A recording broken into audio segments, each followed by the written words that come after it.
bagus rupane yen nangis ndak ilang baguse.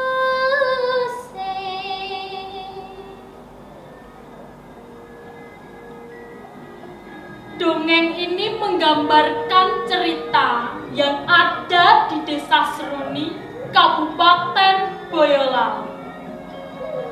Desa ini masih memegang teguh wewale yang diterapkan di desa tersebut.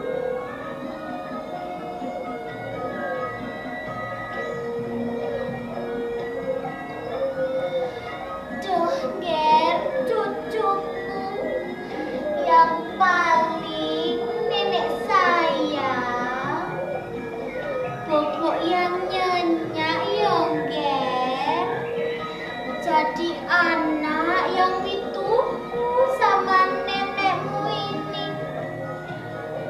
Jangan seperti ibumu yang kurang ajar sama nenekmu ini.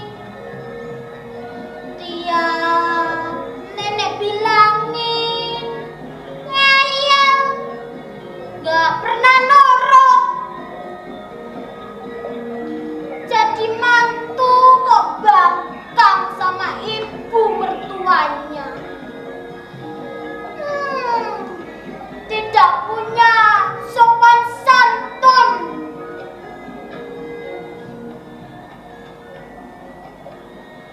Ya, begitulah.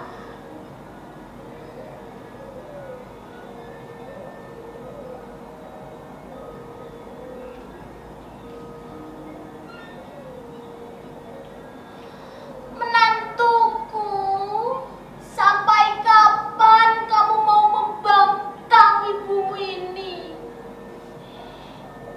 Ibu ngomongin semua kan demi kebaikanmu juga, nak. Dikira ibu orang kuno, kolot. Ibu ini bilang karena ini sudah jadi pantangan di Desa Seruni ini. Ibumu ini sayang sama cucu ibu. Ibu tak mau cucu ibu satu-satunya kenapa-kenapa. Ibu tak ingin cucu ibu terkena sawan. Ibu mau semua baik-baik saja, menjalani hidup dan patuh akan peraturan adat di Desa Seruni ini.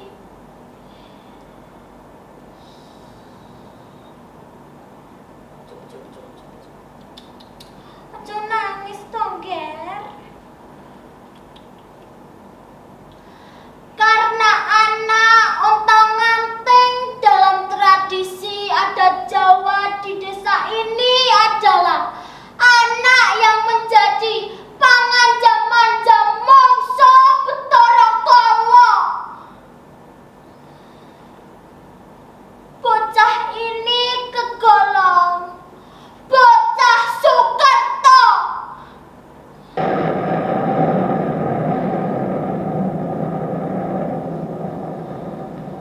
Kanggo ngilangi sifat Allah kang mapan anggane bocah iki, ya kudu diruwat. Menawa ditanggapake wayang sewengi nutuk kanthi lakon Amurwa Kala.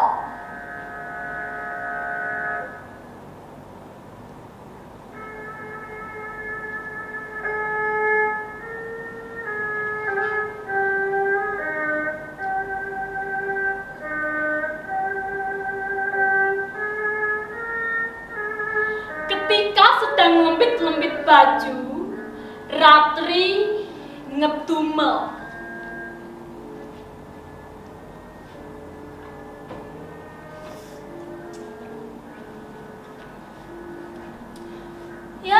Tuhan, aku lama-lama di rumah ini seperti dipenjarakan batin. Semua aktivitasku dibatasi. Ini nggak boleh, itu nggak boleh, semua pamali. Ada yang nggak Kek?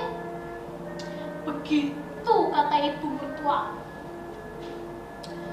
Jemur pakaian bayi nggak boleh tinggi-tinggi. Nanti bayiku gelagapan, katanya Pak Maui. Lah terus mau tak jemur di mana? Wong mimi aneh cuma ada itu tok. Ada-ada saja peraturan yang nggak masuk akal menurutku.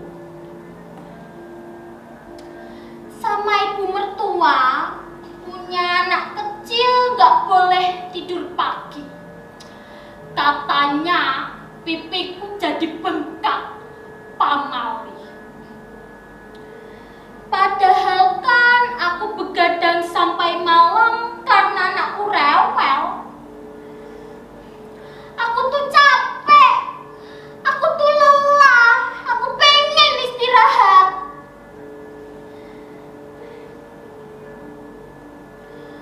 Makan sambil ngecap nggak boleh, katanya Pak Mali. Makan tidak dihabiskan juga nggak boleh, katanya. Nanti ayamnya pada mati.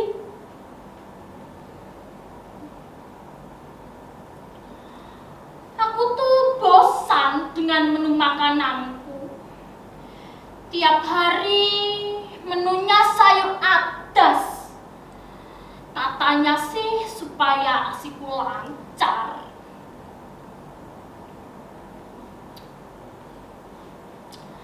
Lama-lama batinku tertekan dengan semua aturan dari leluhur yang gak jelas itu.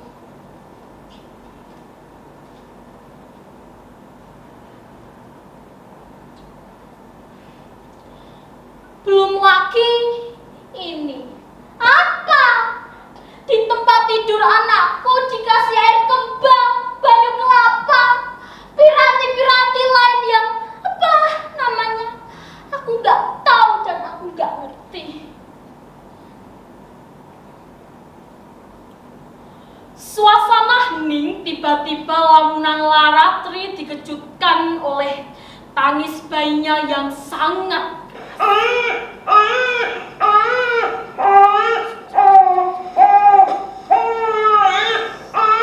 sayang, jangan nangis. Karena terusik dengan suara tangis bayi, ibu mertua udah. Ya jangan gitu cucuku, tenang, nangis. Ini cucuku biar aku gendong. Seketika bayiku diminta ibu mertuaku langsung cep, diam dan tak menangis lagi.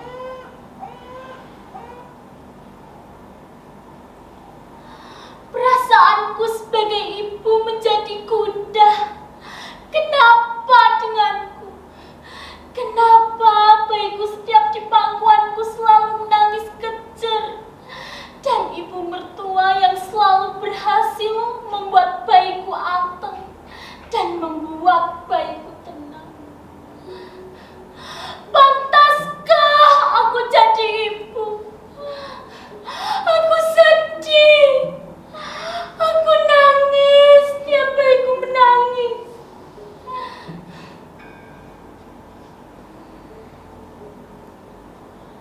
Sampai suatu saat bayi Ratri menangis lama sekali dan ibu mertua datang. Kenapa cucuku nangis lama sekali? Aku merasa sedih sebagai seorang ibu. Aku selalu gagal menolong tangis anakku. Tak kuberi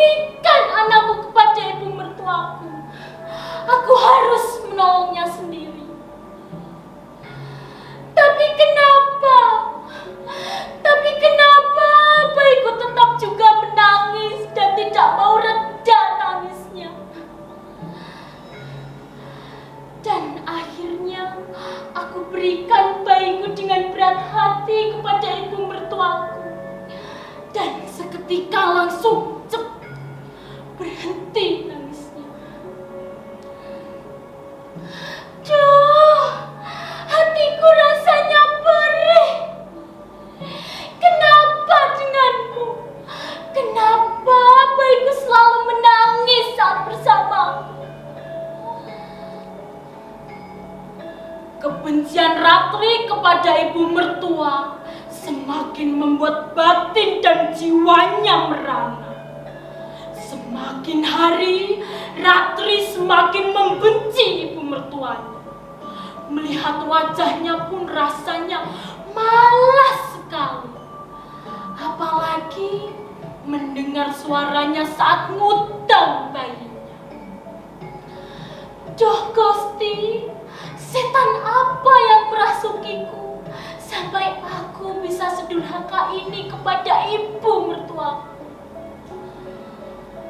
Hari berganti hari belum juga menyurutkan rasa benci di hati Ratri. Aku merasakan tubuhku semakin hari semakin merasakan pusing yang membuat aku sakit. Sampai aku berobat kemana-mana tak kunjung sembuh. Dari medis sampai ke terapi, bahkan pengobatan orang tua, sakitku tak kunjung sembuh.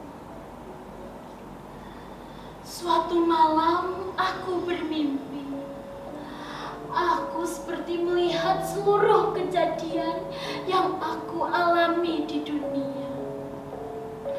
Dalam mimpi ini, aku seperti diingatkan akan perbuatanku di dunia yang durhaka kepada ibu mertua, yang tak pernah menghargai perkataannya, yang tak pernah menghiraukan kata-kata ibu mertuaku.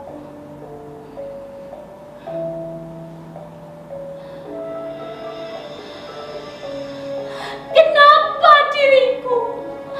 Kenapa diriku yang tak pernah bisa menerima aturan konyol yang diberikan mertuaku? Apa diriku salah? Kenapa aku merasa hidupku tidak berarti? Kenapa aku merasa aku durhaka kepada ibu mertuaku?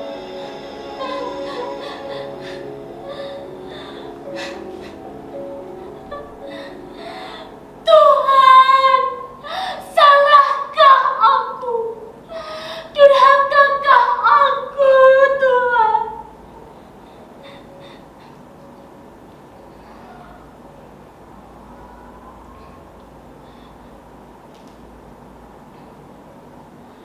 Bejo teman urip pisan ala mami.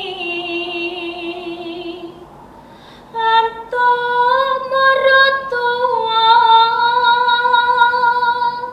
kang banget kuno puniki kaya anggo hamba kuat.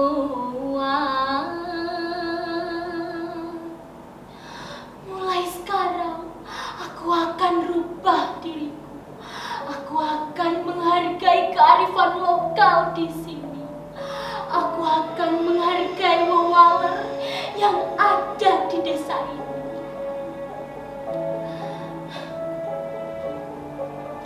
Karena diriku yang menolak menjadikan aku durhaka kepada ibu mertua. Aku teringat akan pesan orang tuaku dulu. Aku teringat akan pesan ayahku. Dok, kamu sekarang sudah jadi ibu. Sekarang kamu harus punya hati yang jembar seperti Segoro. Dan selama ini aku tak bisa berdamai dengan keadaan. Aku merasa aku yang paling benar. Ibu mertua, pangapura anakmu ini. Maafkan semua salah dan hilafku.